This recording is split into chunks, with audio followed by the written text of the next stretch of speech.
સ્વાગત છે.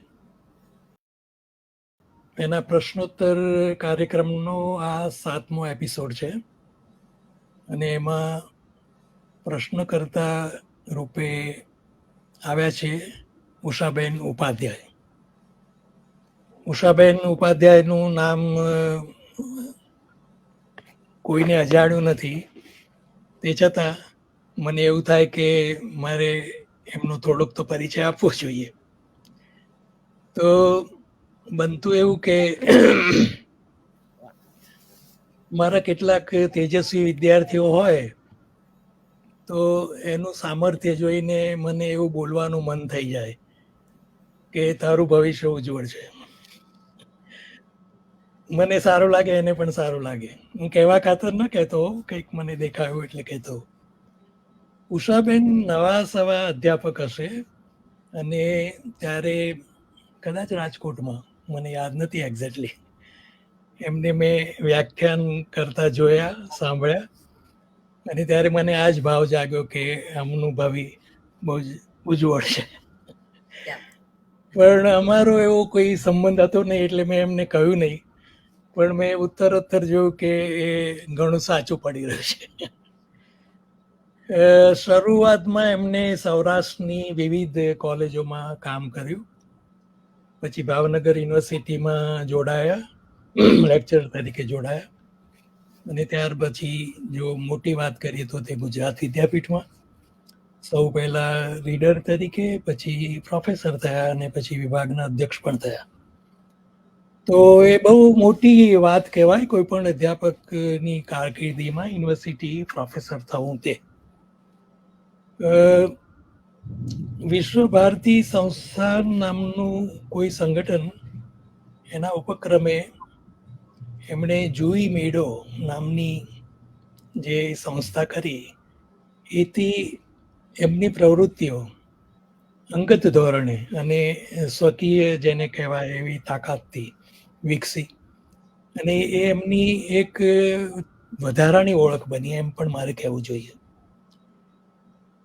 એને કારણે ભારતીય સ્ત્રી લેખિકાઓ કે કલાકારો ને મંચ અપાયો અને કોઈ એક વર્ષે તો 2022માં કદાચ આંતરરાષ્ટ્રીય એવું કવિ સંમેલન પણ યોજી શકાયું. તો એ મોટી ઘટના કહેવાય. એમણે અનેક સાહિત્ય સંસ્થાઓમાં કામ કર્યું છે, પરિષદમાં કે નેશનલ બુક ટ્રસ્ટમાં કે મૈસૂરની ઇન્સ્ટિટ્યૂટમાં, સેન્ટ્રલ ઇન્સ્ટિટ્યૂટ ઓફ લેંગ્વેજીસમાં અને ઘણી બીજી જગ્યાએ અનેક પારિતોષિકો મળ્યા છે એમને. અને સાહિત્ય ક્ષેત્રે એમની જે મુખ્ય ઓળખ છે તે કવિ તરીકેની છે.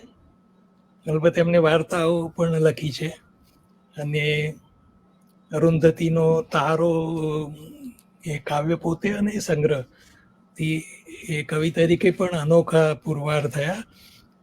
ખાસ કરીને સ્ત્રી એ કવિઓમાં, કવયિત્રી શબ્દ હું નથી વાપરતો, મને એ બોલતા બહુ આમ મુશ્કેલી પડે છે.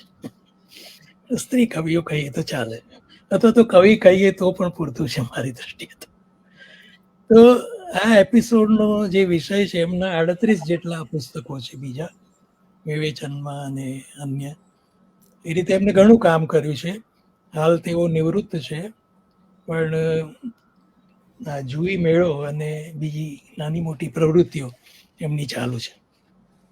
આજનો એપિસોડનો જે વિષય છે, તમે સૌ જાણો છો એમ, ભાષા અને સાહિત્યની સામે એઆઈનો પડકાર. એઆઈ એટલે આર્ટિફિશિયલ ઇન્ટેલિજન્સ, કૃત્રિમ બુદ્ધિ જેને કહેવામાં આવે છે. તો હું ઉષાબેનને વિનંતી કરું કે આપણે કાર્યક્રમની સીધી શરૂઆત કરી દઈએ અને તેઓ મને પ્રશ્નો પૂછે, મને જેવા આવડે એવા જવાબ આપું અને એ રીતે વાત આગળ વધે. તો ઉષાબેન શરૂ કરો પ્લીઝ.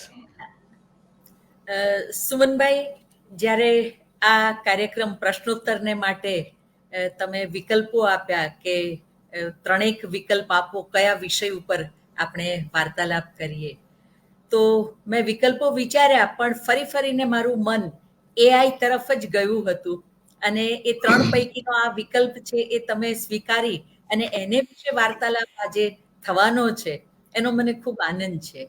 Thank you. છેલ્લા ઘણા સમયથી મારા કોઈ પણ મંચ ઉપરના જાહેર વ્યાખ્યાનો હોય ત્યાં આ એક ચિંતા મારાથી અનાયાસે પણ પ્રગટ થઈ જતી હતી કે આપણે બહુ સહજ રીતે જીવીએ છીએ એવું માનીએ છીએ, પણ બહુ મોટો પડકાર આવી ચૂક્યો છે.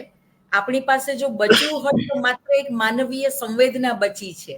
એ સિવાય એઆઈ છે એણે લગભગ ઘણું બધું આપણું લઈ લીધું છે એમ કહી શકાય. એટલે આ મારી એ જે ચિંતા અને એક જિજ્ઞાસા, ખૂબ જિજ્ઞાસા છે એને માટેની કે ભવિષ્ય કેવું હશે, ભાષાનું ભવિષ્ય કેવું હશે એઆઈ ના આવ્યા પછી, સાહિત્યનું ભવિષ્ય કેવું હશે.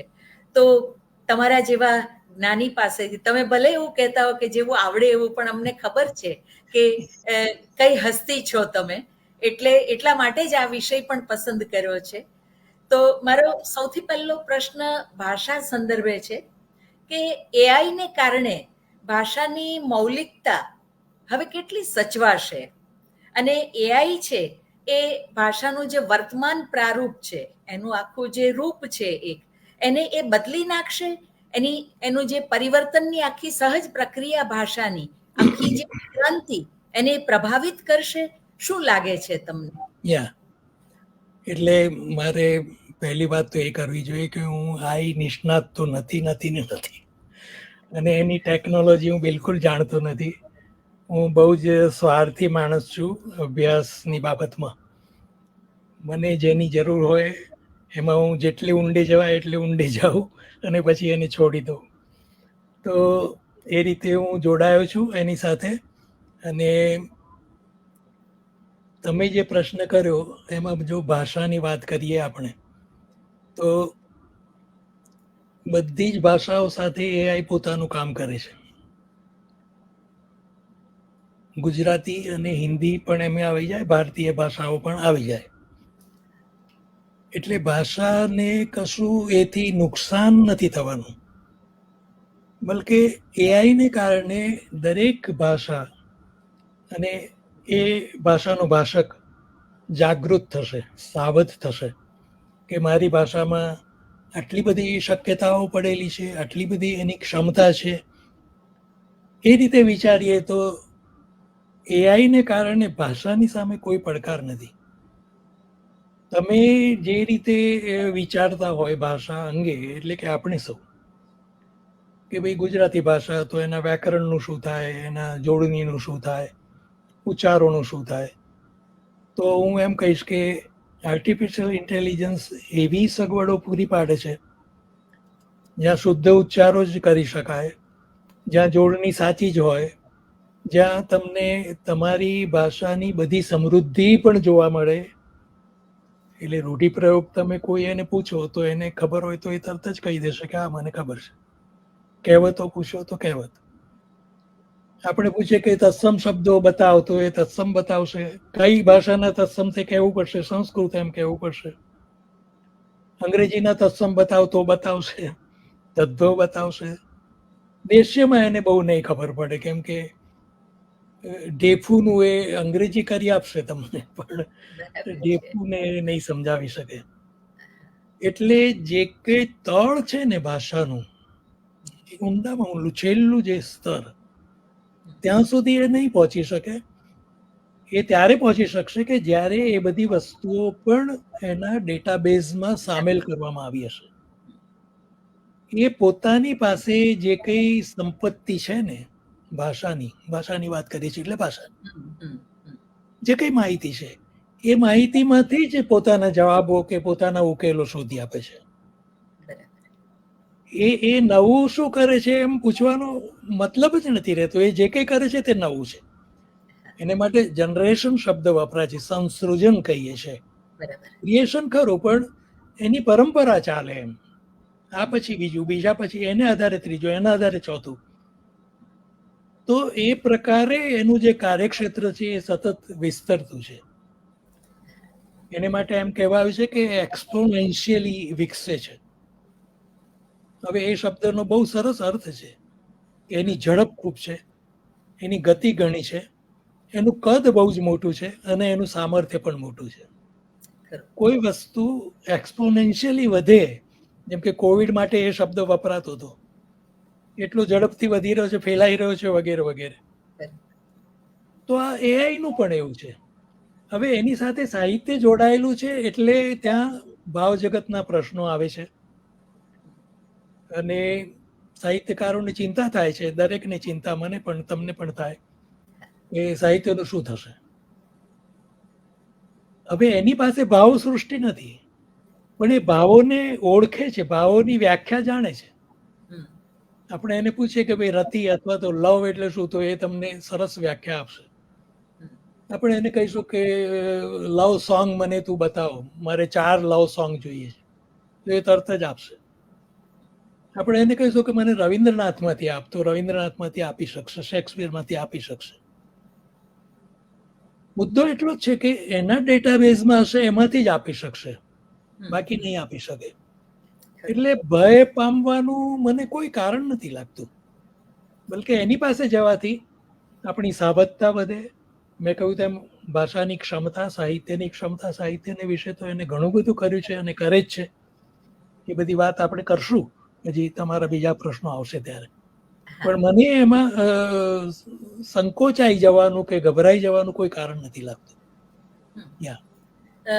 આપે જે કહ્યું એ રીતે એ જોડણી શુદ્ધ, છંદ શુદ્ધ એવી રચના આપી શકશે, પણ લીધે જે સર્જકની મૌલિક કલ્પના છે અથવા ભાષાના જુદા જુદા આયામોને તાગવા માટે સર્જકની જે મથામણ છે અને એમાંથી પ્રગટતું એક નવું રૂપ છે, એ એની પાછળ પડેલી એક સાંસ્કૃતિક પીછવાઈ જે સર્જકની પાસે હોય છે, એ સાંસ્કૃતિક પીછવાઈ એઆઈ પાસે ન હોય અને એ જો કોઈ શબ્દનો અર્થ આપવા જાય તો એમાં ક્યાંક ભૂલ થવાની અથવા તો મર્યાદિત અર્થ આપે એવી શક્યતા રહેશે. એટલે એ સ્થિતિની અંદર ભાષા તો એ યોજી શકશે, પણ સાંસ્કૃતિક સંદર્ભો સાથે એ સાચા અર્થ સુધી લઈ જાય આપણને એવું કદાચ એની ભાષાથી ન બને એવી મર્યાદા આવે ખરી? એટલે તમે એની સામે કયા પ્રકારનો પ્રોબ્લેમ મૂકો છો અથવા તો પ્રશ્ન જેનો તમને ઉકેલ જોઈએ છે. એટલે તમારા પ્રશ્નનું અથવા તો તમારા કોયડાનું જે સ્વરૂપ હશે એ સ્વરૂપને વળગી રહીને જ એ તમને જવાબ આપી શકશે. તમે જો ભારતીય સંસ્કૃતિ એવો શબ્દ અંદર દાખલ કર્યો હશે તો એ ભારતીય સંસ્કૃતિનું કોઈને કોઈ લક્ષણ લઈને વાત કરશે તમારી જોડે. બરાબર. તમે જો એને કહ્યું હશે કે મને અછાંદસ કાવ્ય જોઈએ છે ને તે ગુજરાતી, તો એ બેમાંથી એના એ બે હુક બની જાય છે ને એમાંથી એ પકડી લે છે કે એને આ જોઈએ છે. બરાબર. મુદ્દો એટલો છે કે તમને તર્ક શુદ્ધ લખાણ જોઈએ છે, તમને જોડણી શુદ્ધ, વ્યાકરણ શુદ્ધ લખાણ જોઈએ છે.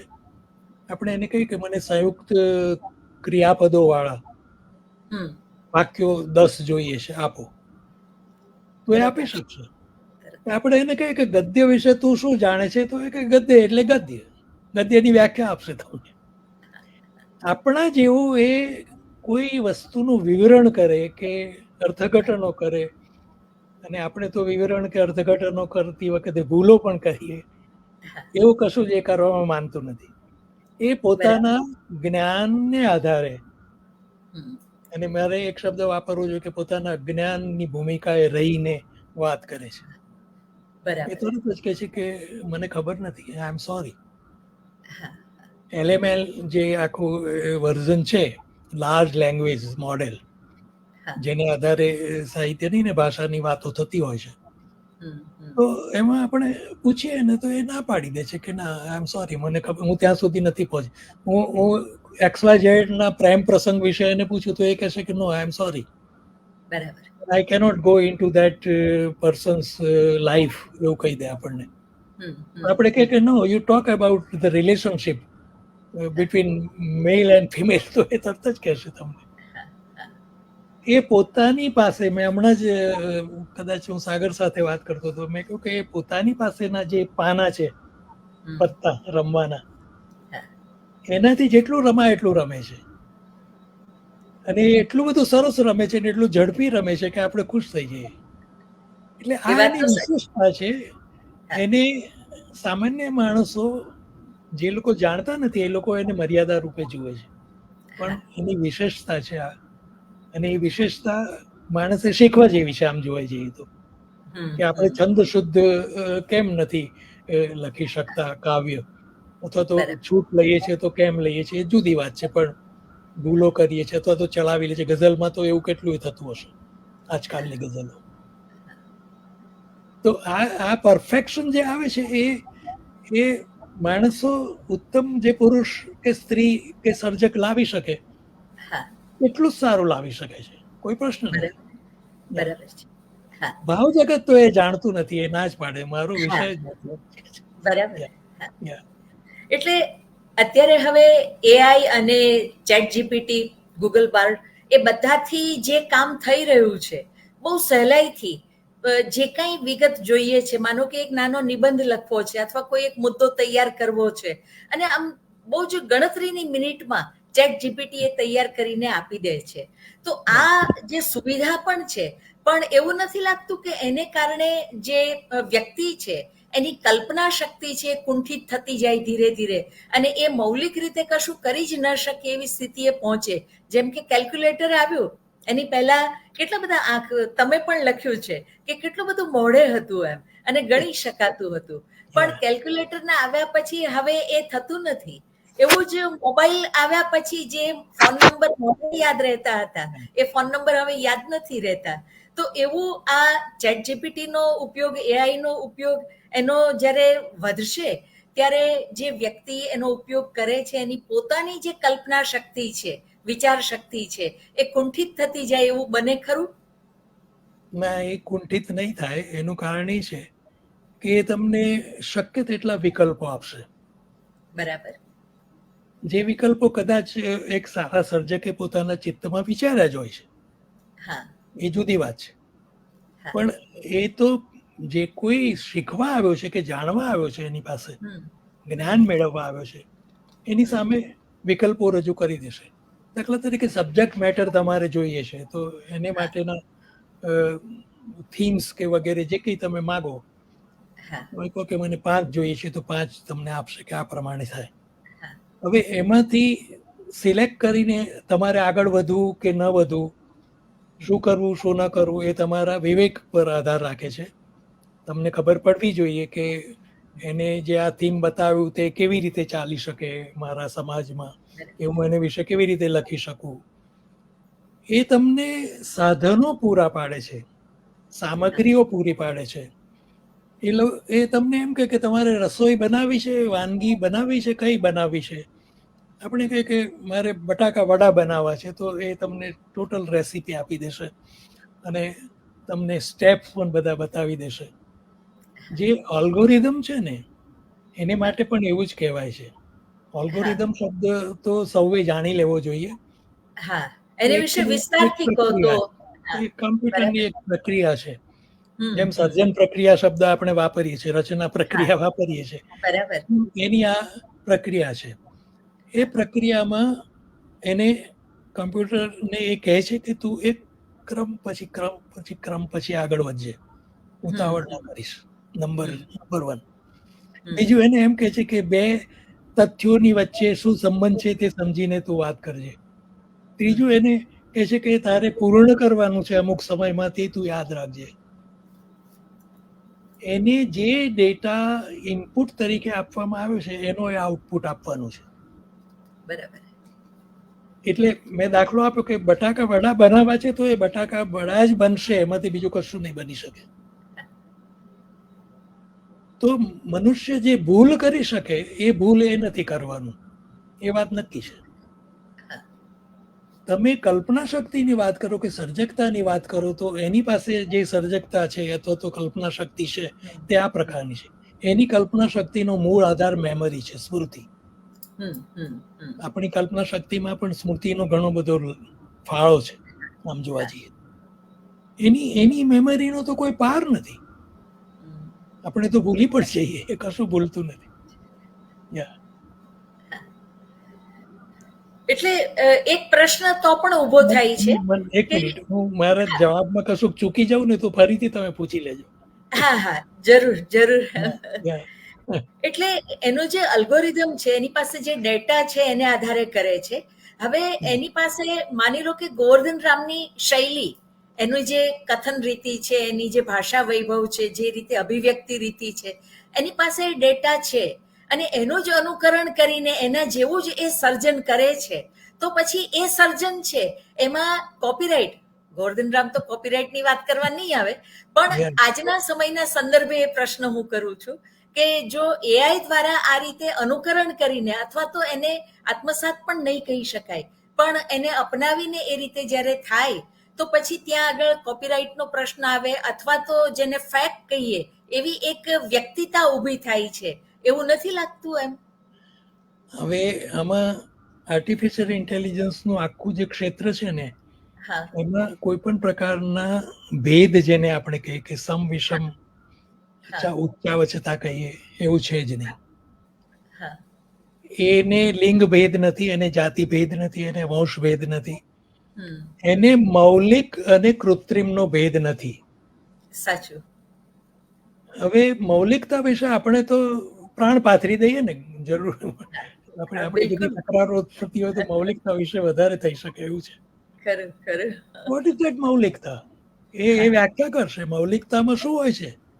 હા ને જ્યારે આપણને બતાવશે કે ઓરિજિનાલિટી તો આને કહેવાય છે ભાઈ, હા હા ત્યારે આપણને થશે કે ઓહો, તો હું શું વધારે જાણું છું. હા એ કોઈ પણ વસ્તુના તળિયા સુધી જઈને એને ખોલી નાખે છે. હા એટલે રહસ્યનો કોઈ રહસ્ય ભેદ રહેતો જ નથી. બે રહસ્ય વચ્ચેનો ભેદ નથી રહેતો. રહસ્ય જ નથી રહેતું. એટલે આ બધા કન્સેપ્ટ પણ એક દિવસે નકામા થઈ જવાના છે કે આ અમારા મૌલિક સાહિત્યકાર છે, મૂર્ધન્ય છે, એવું બધું કહેવાનો મતલબ જ નહીં રહે. મેં એટલે લખ્યું સમીકરણો ધરમૂળથી બદલાઈ જાય એવું બની શકે છે, બિલકુલ બની અથવા શકે, બનશે. બરાબર છે. નવો દીતો હોય એને ધીરે ધીરે એવું લાગે કે આપણે નીવડેલાઓની નજીક છે. મેં એવું લખ્યું છે. હા નીવડેલાઓને એવું લાગે કે આપણે જે આ બધા સિદ્ધ ગણાય છે, એવોર્ડ ઇનામો મેળવેલા, એમની નજીક છે. તો એક પ્રકારનો વિકાસ છે, પણ વિકાસ મનુષ્ય બુદ્ધિ પર આધારિત છે. મારે કેટલું વિકસવું છે એની મને ખબર હોવી જોઈએ. સાધન છે, આખરે તો સાધન છે, અને મેન મેડ છે. બીજી બાજુથી કૃત્રિમ બુદ્ધિ ખરું, એઆઈ ખરું, પણ એને બનાવી કોણે? મનુષ્ય બનાવી છે. અને હું તો સર્જનની કે કળાની વાત કરું તો એ જે કઈ કળાકૃતિઓ સર્જે છે એ પણ આમ જોવા જઈએ તો મેન મેડ જ કહેવાય, ભલે એને બનાવી છે. અને કળા માત્ર એક પ્રકારની બનાવટ છે. બનાવટ ઇન્ટુ ઇન્વર્ટેડ કોમર્સ, સારો શબ્દ. તો એ પ્રકારનું જે મેન મેડ વિશ્વ છે તેને એ વિકસાવી રહી છે. પણ એટલે જે એક લાંબા સમયથી, એટલે જેને આપણે સાંસ્કૃતિક ઇતિહાસ કહીએ છીએ, પેઢી દર પેઢી દરેક પ્રદેશની અંદર, દરેક દેશની અંદર એક સંસ્કૃતિ છે એ ઘડાતી આવતી હોય છે, રચાતી આવતી હોય છે. અને સાહિત્ય કૃતિ છે એ પ્રદેશના જે ભાવકો છે, માનવીઓ છે, એને એ સંસ્કૃતિ છે એનાથી સંસ્કારે છે, એક વારસો આપે છે. અને એ રીતે પછી એ પાછું બે ડગલા આગળ જાય છે. હવે એઆઈ જ્યારે કામ કરશે ત્યારે આ આખા જે કન્સેપ્ટ છે, સંસ્કૃતિ અને સાંસ્કૃતિક વારસો, એ વારસાની વાત તો ભૂલાઈ જશે. એઆઈ જે આપશે એ આપણે લેવાનું છે. એટલે આપણા પરાપૂર્વથી ચાલ્યા આવતા વારસાની કોઈ વાત એની પાસે ટકી નહીં શકે. એટલે એ પણ એક ધુમાડ જેવું લાગે આજના તબક્કે તો.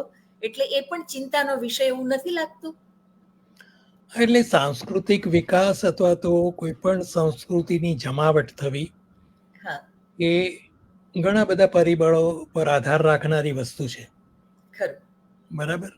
અને એમાં પ્રજાકીય વર્તન, પ્રજાનું બિહેવિયર, એને એની પોતાની ઈચ્છાઓ અને એ ઈચ્છાઓને પાર પાડવા માટેની ક્ષમતા એની પાસે તો છે, પણ સંસ્કૃતિના જે વિધિ નિષેધ છે એને રોકે છે વગેરે. એક પ્રકારની સાંસ્કૃતિક જેને પેદાશ કહીએ ને, પ્રોડક્ટ ગણીએ, તો એ પણ એક પ્રક્રિયાનું જ પરિણામ છે. આપણે એને પૂછીએ કે વોટ ઇઝ ઇન્ડિયનનેસ? બરાબર. આપણી સંસ્કૃતિ ભારતીય સંસ્કૃતિનું મોટું લક્ષણ ભારતીયતા છે. હા, તો વોટ ઇઝ ધેટ ભારતીયતા? આપણે એને પૂછીએ બરાબર, તો એ તરત જ કહેશે કે એમાં આટલી આટલી વસ્તુઓ છે ભાઈ, અને બરાબર, તમે એની ના નહીં પાડી શકો. તો એ બરાબર. સંજોગોમાં એ સંસ્કૃતિનો વિકાસ નહીં કરી શકે, એ એના હાથમાં નથી. હા, હા, એ અને જે કંઈ વારસો મળે છે, તમે કહ્યું એ પ્રમાણે, કે જે કંઈ પ્રજા જીવનમાં ઉતરે છે, મૂલ્યો, હા, વિધિ નિષેધ, નીતિ, સદાચારના ધોરણો વગેરે જે કંઈ બધું, હા, એ બધું નિષ્પન્ન કરવાનું કામ એનું નથી. બરાબર, એ એ જે કંઈ દુનિયાઓ ઊભી કરશે ને તમારી સામે, એ તમને સરખામણીની તક આપશે. બરાબર. હું કહ્યું તેમ ભારતીયતા એટલે શું, એનો મારા મનમાં જે ખ્યાલ છે, હમ, એ ખ્યાલને એ કદાચ સુધારી દેશે. હા, કે પ્રાંતવાદમાં હું માનું છું અને મને એને કારણે ગુજરાત સારું લાગે છે અને ફલાણું બરાબર હા, નથી લાગતું, તો હા, એ આપણને પૂછી શકે કે આને તમે કઈ રીતે કલ્ચરલ ગણો છો, બરાબર, તમારી સંસ્કૃતિનો કઈ રીતે તમે વારસદાર તમને ઓળખાવી શકો પોતાની જાતને. બરાબર, તમે તો ભેદભાવમાં માનો છો અને તમારી સંસ્કૃતિમાં ભેદભાવ છે જ નહીં. એટલે બરાબર. એની જે કંઈ આપણને વર્ણન આપ્યું હશે ને હા, ભારતીયતાનું, એની હા, સાથે હા, આપણને સરખામણી કરવાની તક મળશે ને આપણામાં કરેક્શન આવશે. હા, એ ભૂલ કરી બેસે, ન કરે એવું નથી. હા, એ ભૂલની રીતે મને યાદ આવે છે કે મેં એની પાસે સુરેશ જોશીના બહુ જાણીતા કાવ્યનું કાલે સવારે નહીં હોવનું હા, એની પાસે અધ્યયન કરાવ્યું, એની પાસે ટ્રાન્સલેશન કરાવ્યું, પછી હા, સમીક્ષા પણ કરાવડાવી, બધું કરાવડાવ્યું. હા, પછી એ ચિત્ર કાવ્ય કે ચિત્ર એવો શબ્દ વાપર્યા કરે જેને ઇમેજને માટેનો. એટલે મેં એને કહ્યું કે તું ચિત્ર શબ્દ વાપરે છે, ચિત્ર નહીં પણ કઈ દ્રશ્ય કે એવું કંઈક વાપર્યું, મને હમ, એક્ઝેક્ટલી યાદ નથી અત્યારે. હમ, પણ મેં હમ, કીધું અમે તો એને કલ્પન કહીએ છીએ. તો હા, એને કહ્યું કે ઓકે, આઈ વિલ ટેલ કલ્પન. પછી એને મને કલ્પન, કલ્પનાબેન, કલ્પના ચાવલા, બધા કલ્પનાના, ત્યાં તમારે વિવેક કરવો પડે. કે આને એથી વધારે ખબર નથી પડતી, એ આગળ ને આગળ વધી જાય છે. હા, હા, તો એવું બનવાનો પૂરેપૂરો સંભવ છે.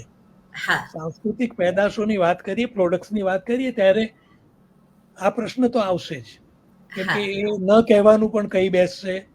જેમ કે હા, નર નારી સંબંધનું તમે પૂછો તો એ મેલ ફિમેલ થી શરૂ કરશે, હા, અને સંભવ છે કે એ તમને યોગ વિદ્યા અને ભોગ વિદ્યા તરફ પણ લઈ જાય. કેમ કે હા, એની પાસે જે કઈ છે ને ત્યાં એ ફરી વળશે બધે. હા, ખરું. એ એટલે દિવસે તમને એવું થશે ત્યારે આ તો આવું વિચારે છે, હું તો આવું વિચારતો નથી હા, એમ.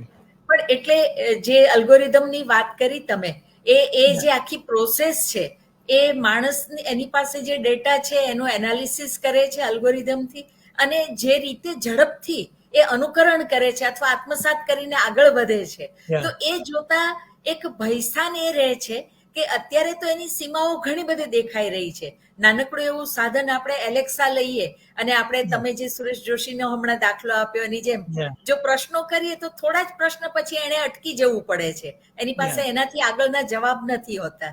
એટલે એ યા આજના તબક્કે છે, પણ જે ઝડપથી વિકસી રહ્યું છે એઆઈની શક્તિઓ, એ જોતા એવું લાગે છે કે એ ઝડપથી ચારે બાજુથી ડેટા, એનું એનાલિસિસ અને એને આધારે લેવાતા નિર્ણયો એ બહુ ઝડપથી આપણા કરતા પણ આગળ વધી જાય એવું ભયસ્થાન ક્યાંક જરૂર ડોકાયા કરે. પણ એ તો હજુ ભવિષ્યની વાત છે. પણ યા ભાષા અને સાહિત્યના સંદર્ભમાં ચિંતા એ થાય કે એઆઈ અથવા તો જે પ્રકારે ચેટ જીપીટી વગેરેથી સર્જન કરી અને પ્રજાની સામે મૂકવામાં આવે, તો ત્યારે સાચો ભાવક જે છે અથવા તો કોઈ પણ ભાવક છે એની સામે ખોટા મોડલ ઊભા થતા જાય. સાહિત્યની આખી પરિભાષા છે, આપણા જે માપદંડો છે એ અને કલાના, સાહિત્યના અને કલાના આપણા જે માપદંડો છે એના કરતા ઈતર વાત જ છે એ સ્થાપિત થવા માંડે, એવું ન બને? એવું બની શકે, કેમ કે ડેટાબેઝ એનો જે હશે તે પ્રમાણે જ એમાંથી એને હા, જે ખાતર પાણી મળ્યા હશે, જે હા, જમીન મળી હશે એમાંથી જ એ કરશે. કરશે. એટલે હા, મેં એ મુદ્દો કર્યો છે ગુજરાતી ડેટાબેઝના સંદર્ભમાં. હા, એ હા, આપણે જોડણી શુદ્ધ નથી લખતા, હા, આપણા વિદ્વાનો પણ સાચા વાક્ય ન લખતા હોય, હા, સાહિત્યકારો પણ ન કરતા હોય, પ્રજા પણ બધું ભાંગ્યું તૂટું ગુજરાતી બોલતી હોય. હા, એની ભાષામાં આ બધા પરભાષાના શબ્દો, લોન વર્ડ્સ જેને કહેવામાં આવે, હમ. તે આવી ગયા હોય. તો આ બધાને કારણે જે ડેટાબેઝ તૈયાર થાય હા. એને માટે એ કદાચ ના પાડશે, એને ના પાડેલી છે ગુજરાતી માટે. હા. એનું વ્યાકરણ એક તો બહુ જ ક્લિષ્ટ છે, એને કહ્યું છે. એમાં લિંગ ભેદ છે, એમાં ઇન્ફ્લેક્શન બહુ છે, એટલે કે પ્રત્યયો લાગતા શબ્દો બદલાઈ જાય છે. છોકરો નિશાળે જાય છે, છોકરીઓ નિશાળે ઓ લાગી જતા આમ થાય ને તેમ થાય, સો મેની. તો એ બધી વસ્તુઓ શીખતા એને વાર લાગે, એ નહીં શીખે એમ નથી. હા. પણ એ ત્યારે જ શીખી શકશે જ્યારે તમારી પાસે શુદ્ધ વ્યાકરણો હશે, તમારી બરાબર. પાસે સર્વસંમત એવો જોડણીકોષ હશે. ગાંધીજીનો જોડણીકોષ સર્વસંમત મનાવવો જોઈએ, પણ નથી મનાતો, કેમ કે એમાં ઘણી ભૂલોથી માંડીને ઘણું છે. એ જુદી વાત છે, જુદી ચર્ચાનો વિષય છે. પણ તમારે પોતે કહેવું તો પડશે એક દિવસ કે ભાઈ આ અમારું વ્યાકરણ, આ અમારી જોડણી, આ અમારા છંદ, આ અમારું આ. તમે જ્યાં સુધી એને વ્યાખ્યાબદ્ધ નહીં કરો. એટલે મેં એને પૂછ્યું હતું, તો એને કહ્યું કે ભાઈ મારી પાસે તો ડેટા તમારો છે, એના આધારે હું કામ કરું છું. તો તને કેટલું આવડે છે, મેં એવું પૂછ્યું હતું ગુજરાતી. તો કે થોડું ઘણું આવડે છે. એવું થોડું ઘણું એટલે કેટલું? તો એને કહ્યું કે આટલું. તો એ પોતાની મર્યાદા જાણે છે. પણ જો ડેટાબેઝમાં ખામીઓ હશે તો લોંગ રનમાં એને પણ એ સુધારી શકશે. પણ સુધારવા માટેના ટૂલ્સ પણ એને મળવા જોઈશે. એ ઓજાર જ છે, એ પોતે ઓજાર છે એક. અને એઆઈ પાવર ઓજારો, ટૂલ્સ, એઆઈની શક્તિ પામેલા ઓજારો, મશીન ટૂલ્સ કે મશીન લર્નિંગ કે બધા આવે છે. તો એ રીતે આખી વાત બદલાતી જાય છે. એજીઆઈ છે, જનરલ આર્ટિફિશિયલનું એક જનરલ એજીઆઈ નામનું પણ સ્વરૂપ છે. એને તો બહુ જ ઘાતક ગણવામાં આવે છે. એટલે હરારી જે સૂચવે છે એ સંસ્કૃતિ જે આક્રમણ છે એનું, અને માનવતા ઉપરનું આક્રમણ છે વગેરે. અને જે ભય છે તે રાજકારણીઓના હાથમાં જ્યાં જતું રહે અને શ્રીમંતોના હાથમાં જતું રહે, તો એક પ્રકારની અસમાનતા ઊભી થાય વગેરે વગેરે. બહુ મોટી વાતો છે. પણ સાહિત્ય પૂરતી વાત કરીએ, ઇવન કળાઓ પૂરતી વાત કરીએ, તો મને એમાંથી શીખવાનું ઘણું દેખાય છે. અલબત્ત વિવેક તમારી પાસે જ હોવો જોઈશે. તો કશી મુશ્કેલી મને એ બાબતમાં નથી લાગતી. પણ સુમનભાઈ, એવો પ્રશ્ન તો પણ ઊભો નથી રહેતો કે એ સહાયરૂપ તો ચોક્કસ થાય છે. આપણા કરતા એની તર્ક શક્તિ, એની ચોકસાઈ, એની પાસેનો ડેટા જો સમૃદ્ધ હોય તો એની કામ કરવાની આખી પ્રક્રિયા એ આપણા કરતા ખૂબ ચોકસાઈ ભરેલું છે. એ વાત તો સાચી છે. પણ તેમ છતાં આપણે જેને પ્રતિભા કહીએ છીએ, સંસ્કૃત કાવ્યશાસ્ત્રમાં જે કાવ્ય હેતુ એમ કહ્યું છે, પ્રતિભા, નિપુણતા, અભ્યાસ, તો એ આખી જે વાત છે, એટલે ઘણી લાંબી સાધના પછી, સાધના શબ્દ બહુ જરા જુદા અર્થ છાયાઓ લઈને આવે છે, એટલે જરા થોડો એને માટેનો અણગમો પણ ઊભો થાય એવું બની શકે. પણ મારો જે કહેવાનો ભાવાર્થ છે તે એ છે કે ઘણા સભાન પ્રયત્નો પછી કશુંક છે એક રીતિ, શૈલી એ સર્જક પોતાની નિપજાવે છે.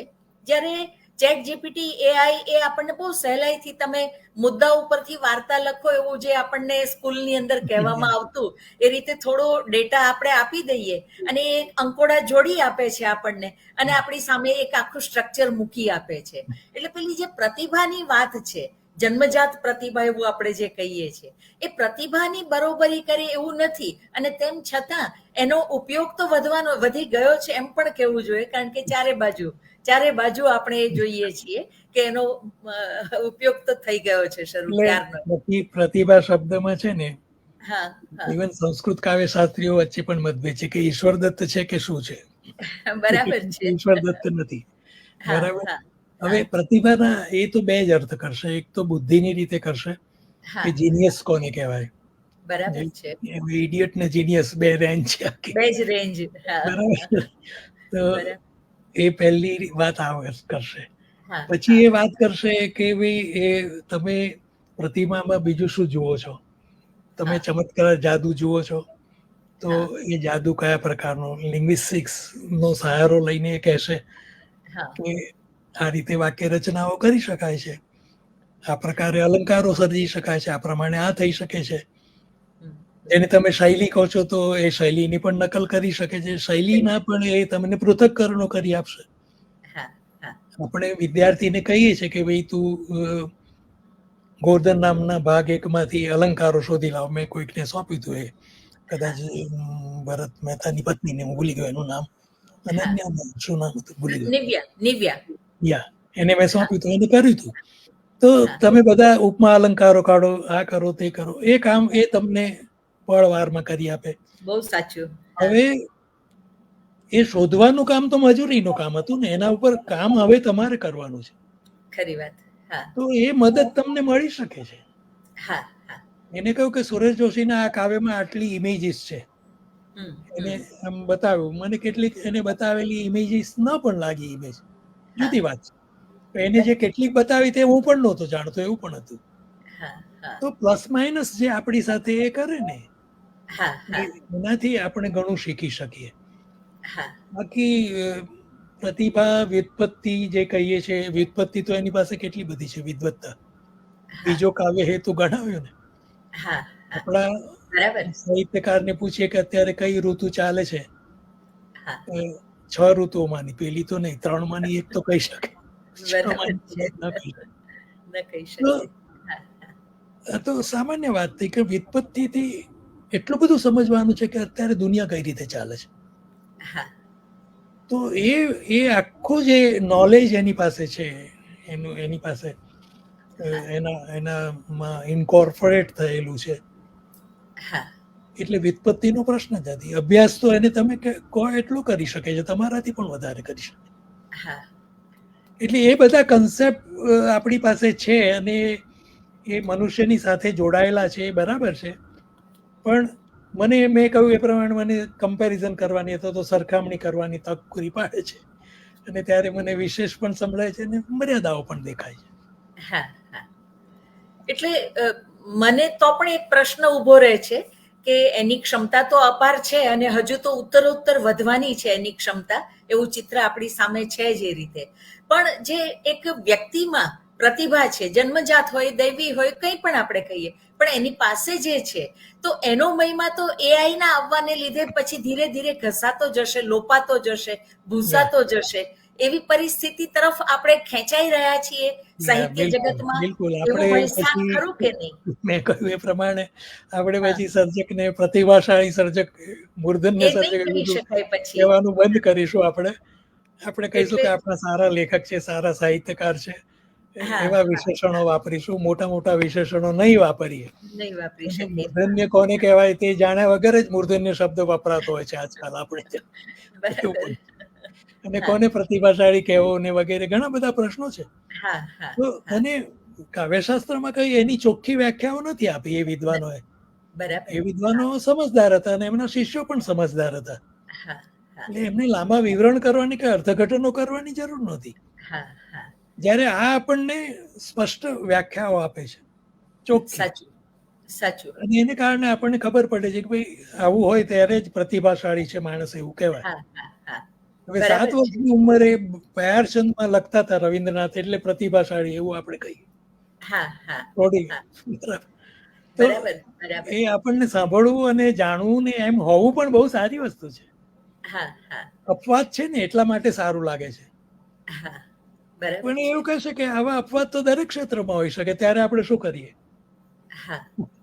માત્ર કાવ્યમાં જ નહીં, પણ વિજ્ઞાનમાં, ટેકનોલોજીમાં, દરેક જગ્યાએ તમને 7 વર્ષની ઉંમરે ચમત્કૃત જેને કહી શકાય એવા કાર્યો કરનારી વ્યક્તિઓ જન્મી જ હોય છે. ખરું ખરું. એ બધો આપણો અહોભાવ પછી ઘટી જાય છે. એટલે તમે કહો છો એ પ્રમાણે એ 3 કાવ્ય હેતુ જે છે ને, એનો જે મહિમા છે તે ઘટી જવાનો છે. પ્રતિભાશાળીને થશે કે મારે પ્રતિભાવંત થવા માટે આ બધું જાણવાની જરૂર છે, મારે આટલી બધી પ્રેક્ટિસ કરવી જોઈએ. હું કશી પ્રેક્ટિસ જ નથી કરતો. મારે જવાનું હોય ત્યારે જ હું 5 ગઝલના શેર કે 5 ગઝલો લઈને જાઉં છું. બરાબર. અથવા તો અધ્યાપક નોટ્સ લઈને જાય છે રાત્રે તૈયાર કરેલી બીજે દિવસે. તો વોટ ઇઝ ધેટ? એ અભ્યાસ ક્યાં છે? એટલે એ બધું શીખવાડે છે. મેં એ વિશે પણ વાત કરી છે કે સંશોધકને એ કેટલી બધી તાલીમ આપે છે. તારા અલ્ગોરિધમ તું સરસ બનાવો, તારા વર્ગીકરણો, તારા જૂથ જે બનાવે, અર્થઘટનો, તથ્યોની સરખામણી, તથ્યો વચ્ચેના સંબંધો, આ બધું શીખવાનું જે સંશોધનમાં થવું જોઈએ. અને પીએચડી સ્ટુડન્ટ પાસે તો એ હોવું જ જોઈએ. હા તો એ હા બધું ઘણું શીખી શકાય એવું છે. ખરું. યા અને આપે કહ્યું એ રીતે જે કેટલાક કામ શ્રમજન્ય હતા એ ઘટી જશે અને સાચા સંશોધન તરફ, જેમ કે સૂચિ બનાવવાનું કામ છે, તો બહુ યા સહેલાઈથી આ એઆઈ ની મદદથી થઈ શકશે. પણ જે યા વાસ્તવમાં કાવ્ય તત્વને પામવા માટેની આખી જે પ્રક્રિયા છે એ તરફ આપણે વધારે ફોકસ કરી શકીએ એવું યા આને લીધે સુવિધા થાય ચોક્કસ એ જ આને બની લીધે શકે. તમને એટલું નવરાશ જે મળે છે, હા દાખલા હા તરીકે તમે કેલ્ક્યુલેટરની વાત કરી બરાબર, હા એને હા કારણે હું બધા મારા પલાખા ને આંખ ને બધું ભૂલી ગયો, હા હા અને મારે અત્યારે સાદો સરવાળો કરવો હોય તો પણ એનાથી જ કરું છું બરાબર. હા પણ એ મને પળવારમાં સરવાળો કરી આપે છે 10 રકમનો બરાબર. પળવારમાં. હા તો બાકીની જે પળો બચીને એમાં હું મારું બીજું કામ કરી શકું છું. વાહ, ખૂબ સરસ. તો એ તમને જે નવરાશ પૂરી પાડે છે ને, હા હા એ હા તમારી નવરાશનો તમે શું ઉપયોગ કરવો, ક્રિએટિવ ઉપયોગ કરવો, મિકેનિકલ કરવો, જે કરવો બરાબર. કરવાની સગવડ પૂરી પાડે છે. હા તમને કહું કે કેટલાય મહાન લેખકો હા પશ્ચિમના, એ લોકોની ટેક્સને સુધારવાનું કામ બીજા લોકો કરતા હોય છે, તમે નહીં માનો. હા એટલે એની જોડની કે વાક્ય રચનાની ભૂલો કે ફલાણું ટીકણું, તો હા એ તો સાફ સુફીનું કામ છે. એ લોકો એમ કહેતા હોય છે બરાબર. હા નોવેલ તો મેં જ લખી છે પહેલા, તે શું કર્યું એમાં. સાચું. જેમ કે પીરાજી સાગરા સાથે એકવાર વાત થઈ હતી કે મદિર ભણતો હતો સ્કૂલ ઓફ આર્કિટેક્ચરમાં, ત્યારે હું ગયો હતો. હા હા તો કે માઇકલ એન્જેલો કહે છે ને તે સાચું છે કે આ આજુબાજુનો પથ્થરો ખસેડી નાખીશું એટલે મૂર્તિ એની મેળે દેખાવા મળશે કે.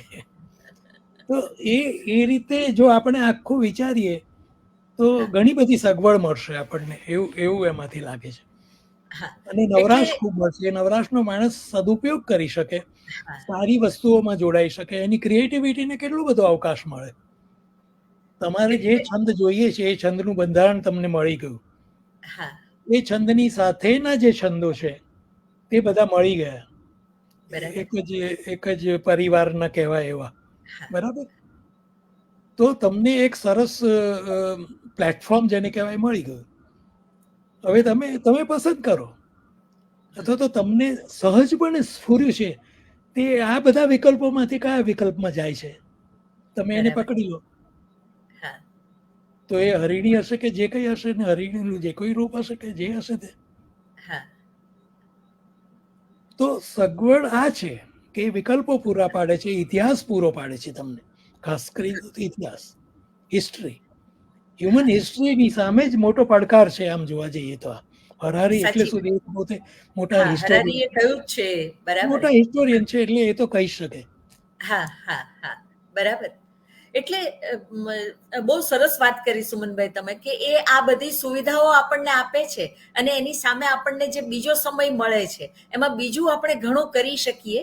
યા એનો અર્થ હું એ રીતે કરું છું કે એ નવી ક્ષિતિજો ખોલી આપે છે. ચોક્કસ. એટલે આપણે અત્યાર સુધી જે કામમાં અટવાયેલા રહેતા હતા, છંદ શીખવા, છંદ શોધવા, છંદની ત્રુટિઓ શોધવી, જોડણીની ભૂલો શોધવી, પ્રૂફ યા રીડિંગ કરવું, આ યા બધામાં આપણે અટવાયેલા રહેતા હતા, એમાંથી આપણને મુક્ત કરે છે અને યા નવી ક્ષિતિજો શોધવા માટે એ આપણને ફ્રી કરે છે. એટલે એ રીતે જો જોઈએ આપણે તો એ આપણને ઉપકારક બને છે, એમ પણ આપણે કહેવું જ જોઈએ એ રીતે. ચોક્કસ જ. વાત સાચી. હા હમ તમે જુઓ કે છંદની વાત કરી એવી રીતે વ્યાકરણ શુદ્ધ કોઈ વાત કરવી હોય કે હા તમારે એની પાસેથી પર્યાયો જોઈએ છે, સાચું. અથવા તો તમારે નજીકના જોઈએ છે કે તાપ, સંતાપ, પ્રતાપ, પરિતાપ હા બધામાં શું ડિફરન્સ છે. તો એ બરાબર. સૌ પ્રથમ તો તાપ શોધી આપશે તમને. હા હા તો આપણે કહીશું કે હા બરાબર છે, તાપની આગળ જ બધા અમારા ઉપસર્ગો વિસર્ગો હા લાગેલા છે. ખરી વાત હે. તો પછી એ દરેક ઉપસર્ગનો પણ અર્થ કરી આપશે કે વી હોય ત્યારે આવું થાય છે, એક વાર આવું થાય બરાબર. છે, એક વાર આવું થાય છે. હા તો જ્ઞાનમાં આ રીતે વધારો થાય હા વૈજ્ઞાનિક રીતે, હું ગણું છું. હા એટલે આપણા હું મારે 9 મહિના સુધી જમવાનું બનાવવું પડ્યું હતું ઘરે, કોરોના હા વખતે હું હા હા ઇન્ડિયામાં હતો અને ખરું. બધી ફ્લાઇટો બંધ હતી. વાસણ હા પણ હું કરતો હતો. એમાં બરાબર. ભાઈ મને આ શીખવા મળ્યું કે ભાઈ તું રોટલી ફુલાવા માંગે છે બરાબર છે, પણ તું ક્રમ સમજતો નથી. હા તો ક્રમ તો સમજી લીધો કે ભાઈ લોટ પહેલા થાળીમાં લેવાનું, પાણી લેવાનું, લોટ બાંધવાનો, આળની વેલણ બધું સાથે રાખવાનું. પણ પછી મને એક દિવસ થયું કે ચીપિયો પણ મારે સૌથી પહેલા મારી જોડે જ રાખવો જોઈશે. બરાબર. નહીં તો રોટલી ત્યાં તપી જશે અને ચીપિયો હું શોધા કરતો હોય એ દરમિયાન બળી પણ જશે ને હું ફૂલાવી નહીં શકું એને. બરાબર. ક્રમનો અર્થ છે અલ્ગોરિધમ, સ્ટેપ બાય સ્ટેપ કામ કરો એમ કે છે. ઉતાવળ ન કરો. આપણા બધા કામો હ્યુમન જે એરર્સ થાય છે એના કારણમાં ઉતાવળથી સિવાય બીજું શું હોય છે. બરાબર, ખરું ખરું. એટલે જે એક ભાઈ ચારે બાજુ પડઘાયા કરતો હોય છે, જેમ કે ભારતની પહેલી એઆઈ એન્કર સના એ આવે છે અને એમ થાય છે કે આ સના એન્કરિંગ કરશે, એની આખી એ જનરેશન આવી જશે તો બીજા બધા એન્કરનું શું થશે? બધા જ ક્ષેત્રની અંદર જોબલેસ થશે એવી જે વાત આવે છે. પણ એની સામે જે સોફિયાનું થોડા વર્ષો પછી આવેલી એની બેન જે કહેવાય ગ્રેસ આવે છે, અને કોરોના કાળમાં એ ગ્રેસ છે એ કોરોનાના દર્દીની સારવારમાં કેટલી બધી ઉપયોગી થાય છે. એટલે એક બાજુ ભય પણ છે અને બીજી બાજુ ઉપયોગિતા પણ છે. આ બંને વસ્તુ એઆઈ ની સાથે જોડાયેલી છે. પણ એક વસ્તુ તો હાજી હું તમને દાખલો આપું રેડિયોનો. રેડિયો જ્યારે આવ્યો ત્યારે જે છોકરીઓ ગાતી હતી ઝરૂખામાંથી કે આંગણામાં ગરબો કે આ કે તે, તમે ક્યાંક સાંભળો એવું બનતું હતું, એ દ્રશ્યો બંધ થઈ ગયા. ગવૈયાને સાક્ષાત જોઈને સાંભળવાનું બંધ થઈ ગયું. ઉષા મંગેશકરને તમે ક્યારે સાંભળી શકો? તમે કેસેટ આવી ગઈ, કેસેટમાં સાંભળો છો. હજારો લોકો એક જ સમયે સાંભળી શકે છે અને ઓછામાં ઓછો ભેદ છે. ઓછામાં ઓછો બતાવો હોય તો બતાવી શકાય. તો આ જે સગવડો થઈ એને કારણે આપણને એવું થાય કે ભાઈ આ લોકોનો કામ ધંધો જતો રહ્યો, ગવૈયાઓની સંસ્થા જ ખતમ થઈ ગઈ, આપણને એવું લાગે. પણ આ સીડી બનાવવી કે વિડીયો બનાવવી કે આ બનાવવું, એને માટે જે એક્સપર્ટાઇઝ જોઈએ, એમાં માણસો જોઈએ, એને શિક્ષણ આપવું પડે, એને કારણે જોબ ઊભા થાય, તો એ બધી નવી પરિસ્થિતિઓ પણ ઊભી થવાની છે. ખરું. આપણે ત્યાં સાદો ફોન હતો પેલો, આમ ગળા જેવો, ચકર ચકર ફરે. આજે તો કેટલા સારા ફોન. તો એને કારણે બેકારી વધશે એવું જે લાગે છે એ અલબત્ત મોટા સેક્ટરમાં બનવાનું છે. બરાબર. મશીન કામ કરતા હશે એટલે અમુક ટકા માણસોને વિદાય કરી દેવા પડશે એવું ઇમિડિયેટલી બનશે ને બન્યું છે. એ તો બહુ સ્વાભાવિક છે. યંત્ર વિજ્ઞાનની દેણ જ એ છે કે યંત્ર કામ કરે છે તો માણસોની પાસે કેવી રીતે કરાવાય, અને વધારે માણસોની જરૂર નથી અમારે. બરાબર છે. પણ કામને નવા ક્ષેત્રો ખુલતા આવે એટલે. અને મહારાષ્ટ્રમાં કર્જતમાં એઆઈ યુનિવર્સિટીની સ્થાપના થઈ ચૂકી છે. એટલે ભારતમાં એઆઈ યુનિવર્સિટી આવી છે અને નવા ક્ષેત્રોમાં કઈ રીતે કામ કરવું, રોજગારીની નવી તકો ત્યાં આવવાની છે. અને ક્રિએટિવ રાઇટિંગના જે નવા કોર્સિસ આવશે, એઆઈ આધારિત આવશે, એટલે એ પણ શક્યતાઓ તો આપણે વિચારવી જોઈએ. માત્ર એટલું છે કે જે મૌલિકતા છે અને જે કૃત્રિમ બુદ્ધિથી જે થાય છે એની વચ્ચે આપણે ક્યાં ભેદ કરવો, તરતમ ન્યાય રહેશે ખરો અથવા પાણી પાતળી ભેદરેખા રહેશે, તો એમાં આપણે શું કરવાનું રહેશે? એક પ્રશ્ન તો પાણી પાતળી ભેદરેખા તો રહેવાની જ છે, કોઈ પ્રશ્ન નથી. દાખલા તરીકે લતા મંગેશકરનું મેં દ્રષ્ટાંત આપ્યું, તો તમે એમને લાઈવ સાંભળો છો સામે બેસીને, તો એ જુદી જ વસ્તુ છે, એ સીધી વાત છે. એ ભેદ તો રહેવાનો છે. એ ભેદને નષ્ટ નહીં કરી શકાય, ને એ નષ્ટ કરવો પણ શું કરવા જોઈએ. જેમ કે અણુશસ્ત્ર બન્યા એટમમાંથી, અણુ શક્તિમાંથી, પણ દવાઓ પણ બની ને. એટલે તમે એનું શું કરવા માંગો છો એ તમારા પર છે. મેં હમણાં જ જાણ્યું, કદાચ બચ્ચનના શોમાં મેં જાણ્યું કે કૃષિ વિભાગે એવી 2 વેબસાઇટ ઊભી કરી છે, એઆઈ પાવર, જેથી 50 ભાષામાં એ લોકોને એના અનુવાદ મળી જાય. એક સાથે. બરાબર છે. એક સાથે. અને ખેડૂતોને તો આ બધું જોઈતું હોય છે. આપણો ખેડૂત કશું જ જાણ્યા વિના ઓરણું કરતો હોય, બરાબર, ને જાણીને કરે તો એમાં શું ખોટું છે? ખરી વાત તો એ બધા લાભ છે જ. અને તમે કહો છો એમ યુનિવર્સિટીઓ વધતી જશે અને અભ્યાસક્રમો પણ વધતા જશે, હા તો ઘણો બધો ફેલાવો થશે ને એ ફેલાવો થવામાં વાર નથી લાગવાની, એવું પણ છે. હા એ તો છે જ. જે યંગર બહુ ઝડપ જનરેશન છે, નવી હા પેઢીઓ છે, તે અત્યારે ઓલરેડી જોડાઈ ચૂકી જ છે. ખરું. એ લોકો આપણે સૌ કરતા આગળ છે એમ આપણે સ્વીકારી લેવું જોઈએ. હા હા હા અલબત્ત એ લોકો આપણે જે જાણીએ છીએ તે નથી જાણતા, એ તો રહેવાનું છે. હા આપણે આપણા ગામમાંથી કસ્બામાંથી શહેરમાં આવે ત્યારે આ જ બન્યું હતું, એ બનવાનું હા છે. હા હા એ એટલે એ કે ભેદ તો રહેવાનો છે, કોઈ પ્રશ્ન હા નથી. એટલે હરારી જે કહે છે ને કે માનવ રચિત ઇતિહાસ છે એનો અંત આવશે અને એઆઈ રચિત ઇતિહાસ છે એ જ પ્રવર્તમાન થશે. જે પવિત્ર કથાઓ જે છે દરેક ધર્મની અંદર જે છે મેટાફર્સ છે અથવા તો જે નેરેટિવ્સ છે બધા એ નેરેટિવ્સ આપણને અપૌરુષેય એટલે કોઈ દૈવી તત્વ દ્વારા મળ્યા હતા એવું જે કહેવાતું હતું. તો આ એઆઈ પણ એવું જ કે જે માનવ નથી એના દ્વારા હવે એવી કોઈક સ્થાપનાઓ આપણી સામે આવી રહી છે અને આવવાની છે કે જેને માટે આપણે કેવી રીતે તૈયાર થવું એ પડકાર આપણી સામે ઉભો છે. ખાસ એટલે કરીને એઆઈ પોતે જ અપૌરુષેય છે એક અર્થમાં. હા બિલકુલ એ બિલકુલ પોતાની રીતે જ વિકસી રહ્યું છે. મશીન ખરું લર્નિંગ ને હા બેબી એઆઈ ને બીજા ઘણા એના સ્વરૂપો છે. હા એ હા બધી વાત તો ટેકનિકલી બહુ જ ઊંડા જઈએ તો જ સમજાય એવી છે. સાચું સાચું પણ એ બધાથી એવું સૂચવાય છે કે હા આ બનવાનું છે, આ હા બનીને જ રહેશે. હા અને તે વખતે આપણે ડઘાઈ જઈએ એવું બનવાનો પણ પૂરેપૂરો સંભવ છે. હા હા પણ મેં કહ્યું હા કે આપણી જો આંખ ઉઘાડી હશે ને આપણી વિવેક બુદ્ધિ જાગૃત બિલકુલ હશે ખૂબ તો સાચું. આપણે બહુ લાભીશું એમ મને છે. લાભ હા બહુ જ મળે. સાચું યા. સાચું. એટલે એઆઈ છેવટે તો મશીન છે, યંત્ર યા. છે. એટલે એ કોના હાથમાં છે અને કઈ બુદ્ધિથી એને ચલાવે છે એના પર આધાર રહેવાનો છે. અને એટલે હરારીએ શરૂઆતમાં જ આપણે કહ્યું હતું એ રીતે એમ.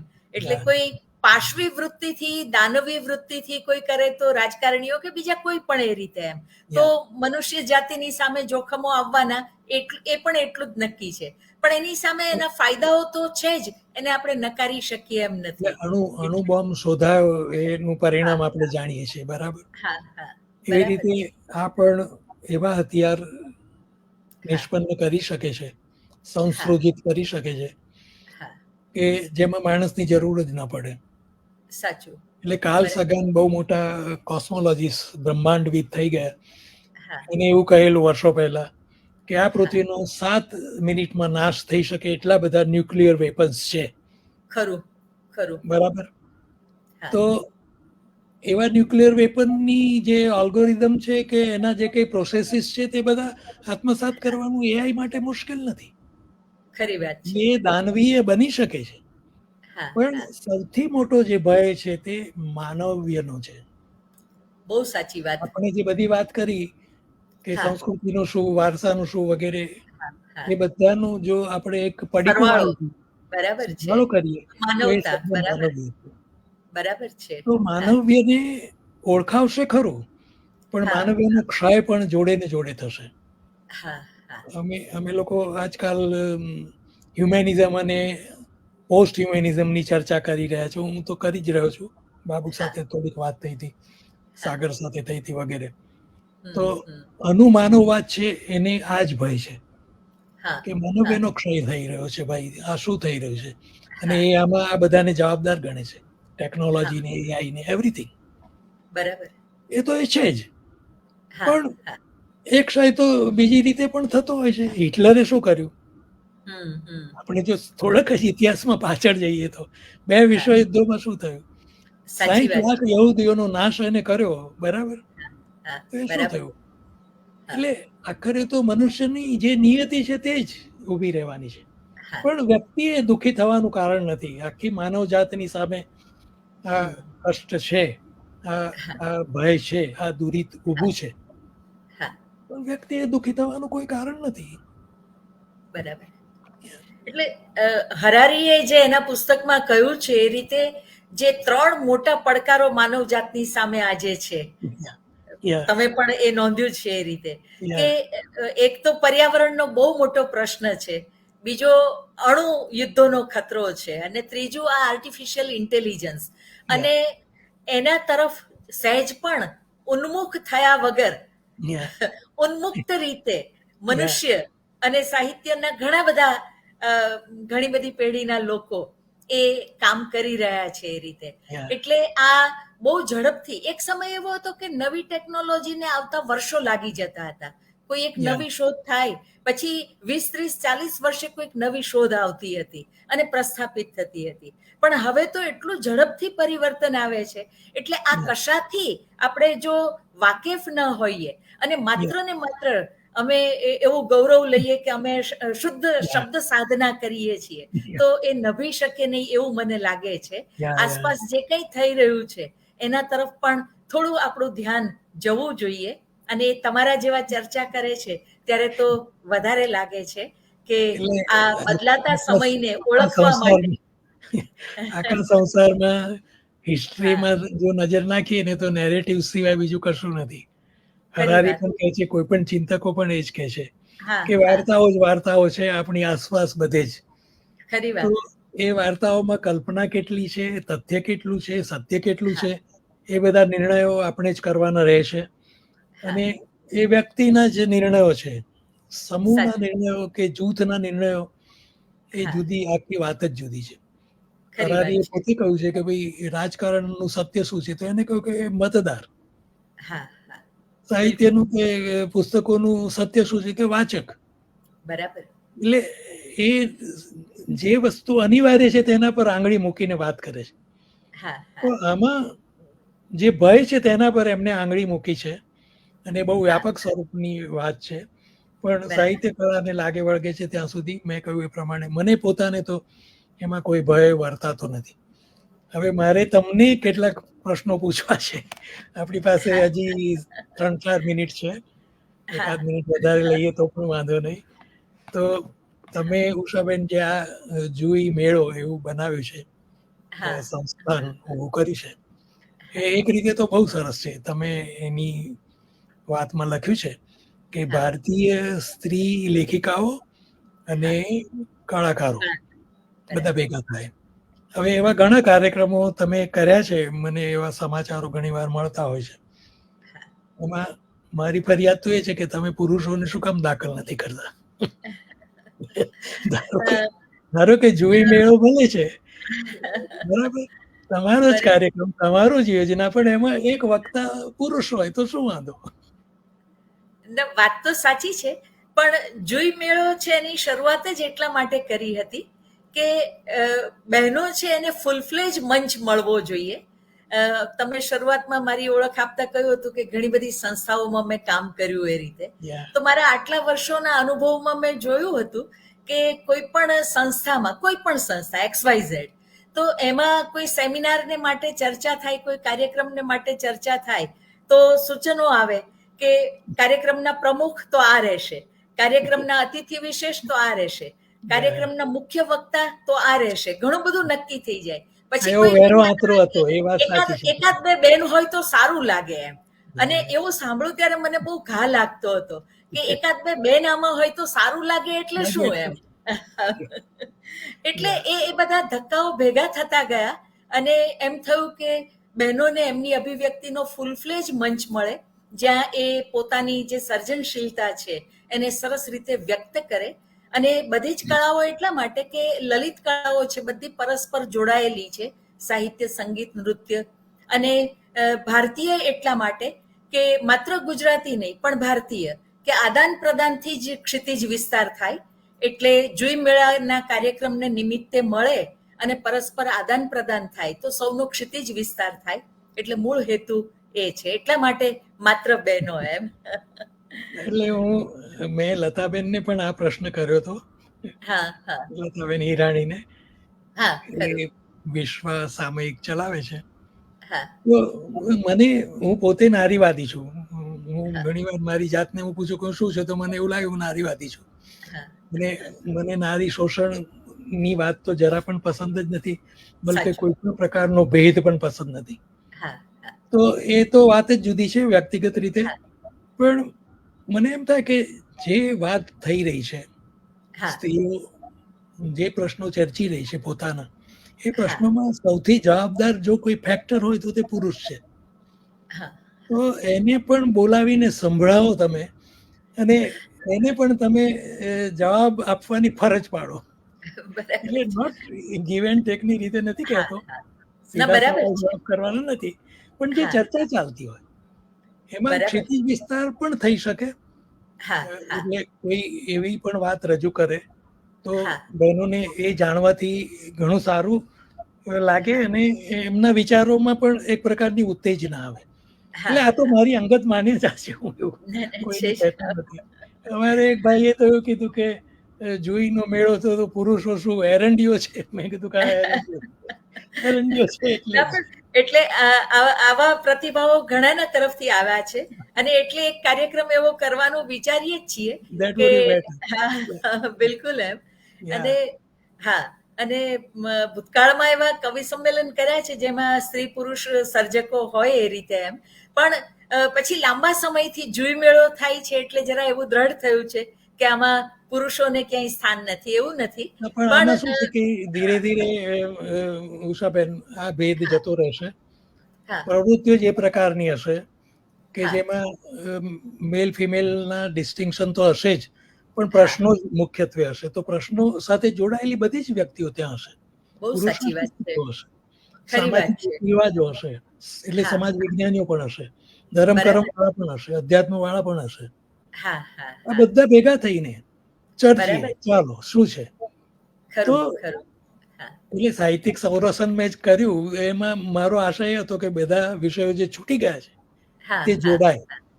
જેમ સાચી કે વાત છે. ધર્મ નથી આપણી સાથે જોડાયેલો, હા સાહિત્ય હા સાથે અધ્યાત્મ ખરું નથી, સમાજ ખરું નથી, ચિત્ર ખરું. લલિત કળાઓની વાત કરીએ, કઈ લલિત કળા, હા એટલે હા એ બધું હતું પણ એ બધું જતી રહ્યું છે. તો બહુ હા પાણી પાતળું થઈ ગયું, અને બહુ જ નાના એરિયામાં આપણે કામ કરીએ છીએ. હા હા એટલે મેં પુસ્તકમાં કહ્યું છે કે નવ્ય નર્મદા આવશે, હા જેને જોડની કોષની ચિંતા થઈ હતી, જેને સાચું. આત્મકથા શું હોઈ શકે, ગાથા હા શું હોઈ શકે એની ચિંતા થઈ હતી. એ બધી બરાબર. ચિંતાઓ આજે આપણી છે. એ નવેસરથી પેલો નર્મદા આવશે ને નવો, હા હા ઓલ્ગોરિધમ શીખેલો, એઆઈ શીખેલો, ખરી વાત છે. એ કરશે. તો સાચી વાત છે. મને બહુ જ મજા આવી ઉષાબેન તમારી સાથે મને પણ વાર્તાલાપની. હા, ખૂબ આનંદ થયો મને પણ. તમારા ઘણા પ્રશ્નો બધા બહુ પ્રશ્નો. સુંદર એકદમ હા પ્રસ્તુત હતા એકદમ. હા અને મેં કહ્યું એ પ્રમાણે મને સૂજે એવા જવાબ આપ્યા. આમાં તો શું હોય છે કે પ્રશ્નપત્ર પરીક્ષામાં તો આખું હોય, એટલે પાંચે હા પાંચ સવાલો હોય. આમાં તમારો બીજો સવાલ કયો હશે એની મને ખબર નથી હોતી. ખરું. પણ હા આઈ ડુ લાઈક ઇટ, મને ગમે છે, અને હા. મારી પોતાની કસોટી થાય છે એની મને મજા આવે છે. અને તો જે સૌ વિમર્શ થાય ને એનો મિત્રોનો આનંદ છે. હા હા સૌ હા તમારો આભાર માનું છું, અને ઓકે. સૌ મિત્રોનો પણ આભાર માનું છું, અને વળી પાછા કોઈ બીજા એપિસોડમાં મળીશું. Thank you. ખૂબ આભાર. ધન્યવાદ. ધન્યવાદ.